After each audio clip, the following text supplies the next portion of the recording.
इनके लिए आपकी जो फीड फॉरवर्ड मैकेनिज्म है ये काम आती ही आती है ऑलवेज, ठीक।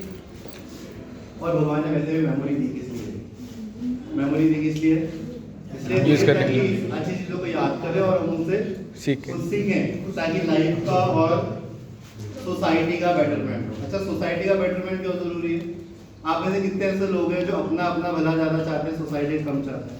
या ऐसा कोई है जो अपना भला नहीं चाहता, सोसाइटी का ही भला चाहता है? और या कोई ऐसा है कि जो ये चाहता है कि थोड़ा सा मेरा भला हो, थोड़ा सा सोसाइटी का हो, दोनों का बराबर हो? और या फिर कोई ऐसा है कि मेरा थोड़ा सा ज़्यादा हो, सोसाइटी मेरा थोड़ा सा कम हो? मेरे ख्याल से इस कैटेगरी में maximum we all are self. हमारी बॉडी की सेल्स और हमारी बॉडी के टिश्यू जो है और बॉडी के ऑर्गन और सिस्टम में भी ब्रॉड लेवल पे देखा जाए तो सिस्टम ऐसा कतई नहीं सोचते। वो क्या सोचते हैं? मेरा भला तो हो ही हो, मेरे पड़ोसी का भी भला हो, क्योंकि उसके पड़ोसी का और उसकी सोसाइटी का भला होगा तो उसको ऑटोमेटिकली अपने आप ही भला हो जाएगा। एक अच्छी सोसाइटी जब ग्रो करती है तो सोसाइटी में रहने वाला जो सबसे निचले तबके का जो इंसान होता है वो भी ऑटोमेटिकली ग्रो करने लगता है। और अगर सोसाइटी में सबसे निचले तबके का जिसके पास कुछ नहीं है, अब उसके पास बहुत कुछ आ गया, अब वो ये सोचे कि इतने दिन तो इन्होंने मुझे दबा के रखा, अब मैं इनको दबाऊंगा, तो भी सोसाइटी में वही ढाक के 3 बात बने रहेंगे। बेटरमेंट कभी नहीं आता। बेटरमेंट किसी भी समाज में कब आता है? जब सबका साथ और ओके, ये थोड़ा सा पॉलिटिकल हो गया, बट सोसाइटी में बेटरमेंट कब आता है? जब हम सबके विश्व कल्याण की भावना रखते हैं, सर्वे भवन्तु सुखिने वाली। हाँ, ये थोड़ा सा ज़्यादा रहता है। तो हमारी बॉडी भी क्या है कि सर्वे भवन्तु सुखिने वाली की भावना रखती है, क्योंकि जब हमारी बॉडी की सेल्स या पर्टिकुलर कोई टिश्यू जब ऐसा सेल्फिश हो जाता है ना कि मेरा थोड़ा सा ज़्यादा भला हो जाए, मेरे पड़ोसी से मुझे मतलब नहीं, तो उस कंडीशन को पता है क्या बोलते हैं? क्या बोलते हैं? उस कंडीशन को हम कैंसर बोलते हैं। क्या बोलते हैं? कैंसर। जो कि क्या है? एक बीमारी, एक पैथोलॉजिकल कंडीशन है हमारी बॉडी के लिए। उसमें एक्चुअली कैंसर में होता क्या है? हमारी कुछ सेल जो है, कुछ पर्टिकुलर सेल एबनॉर्मल बिहेवियर, क्या एबनॉर्मल बिहेवियर करती है? अनकंट्रोलेबल सेल्फ रेगुलेशन जो है ना, वो सेल्फ रेगुलेशन कम हो जाता है। इसका मतलब उनकी बुद्धि जो है थोड़ी सी कमजोर हो जाती है। खाती वो भी है, पीती वो भी है, एक्सक्रीट वो भी करती है, ऑक्सीजन वो भी लेती है, लेकिन उसका सेल्फ कंट्रोल क्या चला जाता है? यही वाला सेल्फ कंट्रोल कि मुझे कितना अमाउंट ऑफ न्यूट्रिशन लेना है और मेरे पड़ोसी को भी उतना न्यूट्रिशन चाहिए। वो कहती है नहीं, ये न्यूट्रिशन मुझे दो, मैं खाऊंगी, मैं पीऊंगी, मैं ज़्यादा ऑक्सीजन लूंगी, मैं ज़्यादा बड़ी हो जाऊंगी। तो बस कैंसर सेल ऐसे ही ग्रो करती है, अनकंट्रोल ग्रोथ। और अनकंट्रोल ग्रोथ क्या करती है? Additional amount of nutrition and oxygen acquire करती है अपने सराउंडिंग से। रिजल्टेंट उसका जो सराउंडिंग होता है वो क्या होने लग जाता है? डैमेज होने लग जाता है, और डैमेजिंग की वजह से वो टिश्यू पूरा खराब होने लग जाता है। तो ऐसे सेल को हम क्या बोलते हैं? कैंसर। तो ऐसे लोगों को क्या बोलना चाहिए? Cancer person. ठीक, ओके। सो हम बात करते हैं नेगेटिव फीडबैक मैकेनिज्म की। नेगेटिव फीडबैक मैकेनिज्म में क्या होता है? एक डेविएशन होता है, ठीक है। डेविएशन क्या होता है? बदलाव, कमी हो जाना, वृद्धि हो जाना। हमारे पास कोई भी एक पैरामीटर होगा, उस पैरामीटर में डेविएशन होगा। नेगेटिव, पॉजिटिव, प्लस और माइनस समझिए। नेगेटिव का मतलब है नेगेटिव साइड में डेविएशन होना। पैरामीटर समझिए, बॉडी का कोई भी ऐसा पैरामीटर जो कि मीजरेबल हो, कोई भी पैरामीटर जो कि मीजरेबल हो।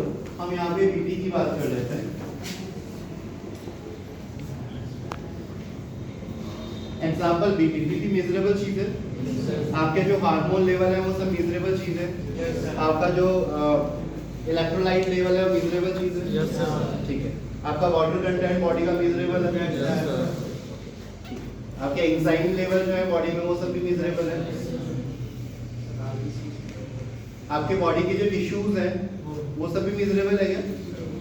मेजरेबल तो नहीं, मेजरेबल है तो नहीं। बॉडी के टिश्यूज भी मेजरेबल है कि कितने अमाउंट में होने चाहिए, कितने अमाउंट में वो एब्नॉर्मल है। ठीक है। सो डेविएशन क्या कहलाएगा? जब वो एक मीजरेबल जो आपका पैरामीटर है वो अपने नॉर्मल स्टेट से हट जाए, या तो वो उससे कम हो गया या तो उससे ज़्यादा। तो नेगेटिव का मतलब क्या है यहाँ पे, बीपी कम है। प्लस का मतलब क्या है, बीपी ज़्यादा बढ़ गया। इसकी जगह अगर मैं वाटर डाल दूँ तो, अगर मैं यहाँ पे वाटर डाल दूँ तो बॉडी में वाटर कंटेंट क्या हो गया, बढ़ जाएगा। यहाँ पे इलेक्ट्रोलाइट डाल दूँ तो, हार्मोन डाल दूँ, एंजाइम कुछ भी डाल दूँ जो भी मीजरेबल, समझ गए। तो ये तो कहलाता है डेविएशन। अब यहाँ पे क्या होता है कि एक आपके पास होगा मीजरेबल चीज जिसका डेविएशन पॉसिबल है।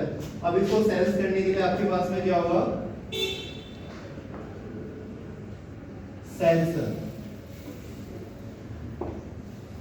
इसको सेंस करने के लिए आपके बॉडी के पास में होगा एक सेंसर। डेविएशन पॉजिटिव हो नेगेटिव हो, उसको सेंस करने वाला तो कोई होना चाहिए बच्चों को। पता कैसे चलेगा क्या चीज घटी है क्या चीज बढ़ी है।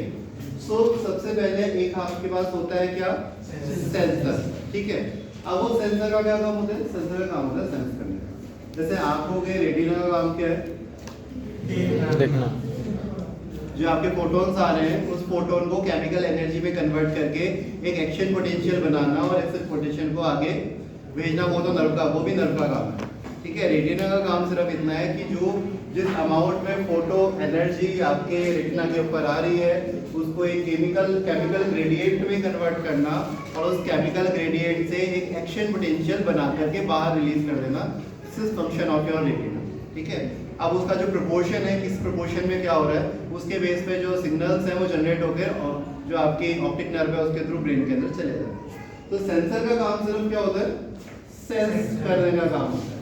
अब सेंस करने के बाद में क्या होगा, एक एफरेंट लिम्ब।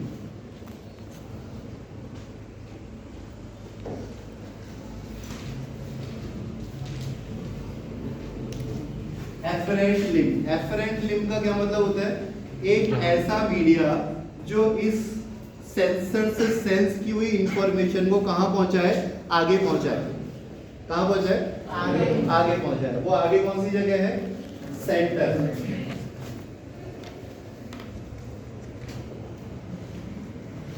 कौन सा सेंटर, कंट्रोल सेंटर, ठीक है जी।